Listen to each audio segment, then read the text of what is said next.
I'm Pam Seidel at Oakwood Collegiate Institute. This is one of dozens of Toronto high schools that has an SRO, a student resource officer.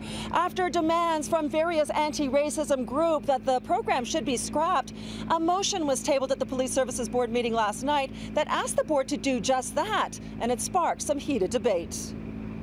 This program needs to be eliminated. There's no debate necessary there.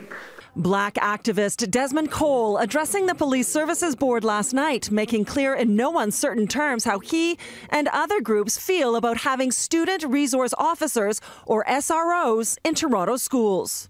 No one probably here at this table wants to admit it, but the reason we put cops in our schools is the reason we put them everywhere else. It's for intimidation purposes. The SRO program began in 2008 following the death of Jordan Manners at C.W. Jeffries High School. The idea was that it would forge new connections between students and police and help maintain a healthy and safe school community. But opponents say it actually does harm. Disagreements and conflicts that could be de-escalated are instead escalated, and it increases youth interaction with the criminal justice system. It exposes youth to the school-to-prison pipeline. I can't do that. I've done nothing wrong to get arrested. Desmond Cole cites this 2009 incident at Northern Secondary as an example of why the program doesn't work.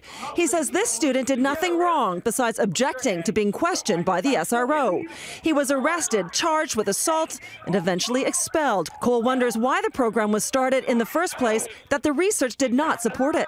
No one suggested that police should come into our schools and that would make kids safer. There are 37 SROs. They're uniformed and armed Toronto police officers who are shared between 75 high schools in both the Toronto public system and the Catholic Board.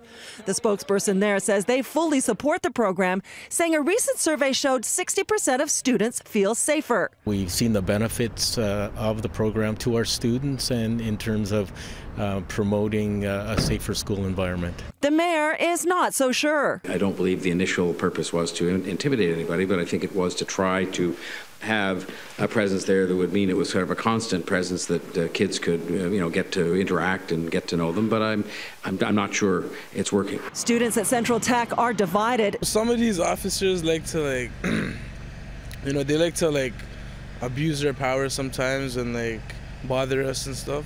Our school has a bad reputation for a lot of stuff happening between students and whatnot, and fights and everything. But I think it's good so that way the police have some sort of more communication to get closer with the students. Toronto police are in the process of doing research from an independent third party to collect data and determine the effectiveness of the SRO program.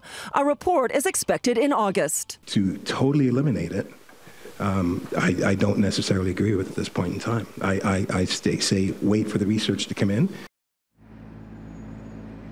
Well, the fate of SROs is still uncertain. In the end, the board voted to defer their decision on the program until the next Police Services Board meeting in June.